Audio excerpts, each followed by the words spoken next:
So there is something recently that has been affecting ADA price and really the rest of the crypto market.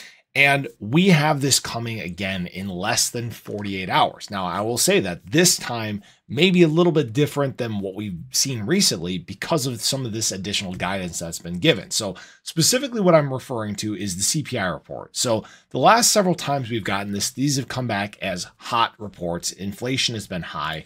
And next one is expected to come here on May 15th at 8:30 a.m. Eastern Standard Time. Now, why this one is different is with these past few ones that have come in hot, it's created some uncertainty. People were worried about interest rate increases and if there's is going to change, the number of decreases this year that are expected and things like that, right? People just had tons and tons of questions.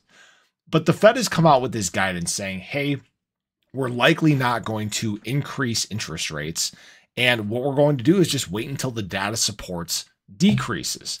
Now, why this is different this time is now knowing that we're probably not going to have any interest rate increases in the near term under the current guidance, it puts this little bit of ease in the market.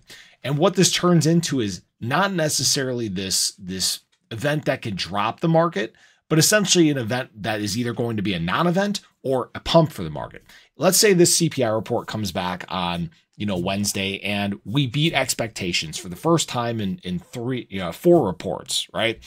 That would be a very positive sign for the market because it means that inflation's starting to move the right way. And this is where you might see a little bit of wind in our sails, right? Wednesday may be the day where you start to see ADA begin to take off, the broader crypto market begin to take off, maybe make some moves because of this positive sentiment, this getting towards the direction we're supposed to be moving in terms of inflation. If it comes back another hot CPI report or on expectations or something like that, the market may not do a whole lot because now, hey, we know that we're likely not going to see an interest rate decrease sometime soon.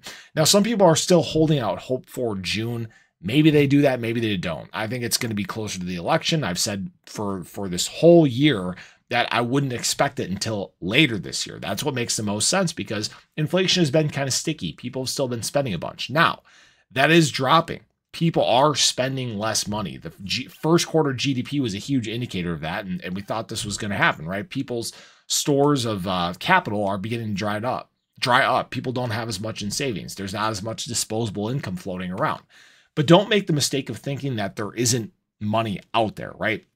For example, in the crypto market, we know that there is all this capital that's been positioned on the sidelines that's just been waiting for this moment to get into the market. The capital didn't leave the market. It's just sitting there right now. It's waiting, all right? And that's what we're waiting for. We're waiting for that confirmation of capital flowing back into assets, and that's what's going to move ADA price. Remember, ADA is very much dominated by retail, so when retail's not excited, when retail's not moving in, that's when we're not going to see price movement. That's the kind of garbage that we're in right now. But it will improve. We're approaching times where, historically speaking, retail likes crypto. Retail likes to flow in. And that's when the heightened adoption begins. So I appreciate you guys as always. I'd love to hear what your thoughts are, on this report that's coming Wednesday. But hope you guys enjoyed the video. Let me know your thoughts below. Catch you guys in the next one. Take care.